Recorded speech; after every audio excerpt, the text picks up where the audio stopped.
Russia is the world's largest producer of rough diamonds. They are one of the few major exports still untouched by sanctions imposed in response to President Vladimir Putin's invasion of Ukraine last year.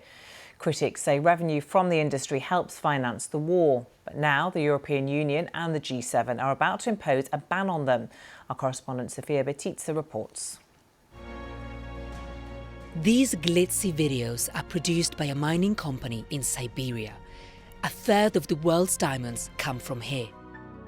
When Russia invaded Ukraine, foreign sanctions hit Russian coal, gas, vodka, caviar, but these stones have continued to be exported all over the world. The European Union has held off from a ban, largely because Belgium was keen to protect this city, Antwerp, the diamond capital of the world. This is where diamonds are polished in factories like this one. And more than 80% of all rough diamonds that are mined across the globe are traded here in the city of Antwerp. This is the gateway to the world for Russian diamonds. But all that is changing.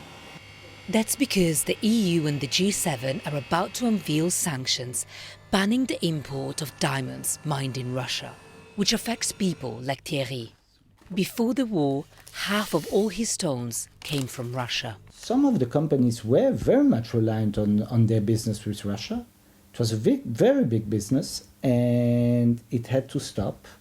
The turnover of some of the companies who were big traders in Russian diamonds, they went out of business. But critics say that Russian stones should be considered as conflict diamonds, gems sold to finance Putin's war. In the first half of this year, the El Rosa mine generated more than $2 billion, and a lot of that cash goes to the Kremlin. But can a ban actually work? It's incredibly difficult to know for sure where a diamond comes from.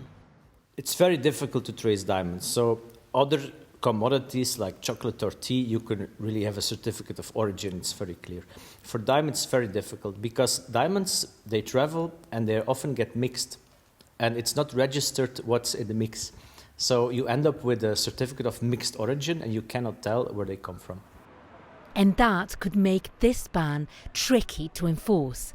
Analysts say it's essential to introduce a system to trace the diamonds every step of the way, from the mine to the jewellery store. But even with their flaws, the hope is that these new sanctions will cut off another vital source of revenue for Vladimir Putin and his war against Ukraine. Sofia Betitsa, BBC News, Antwerp.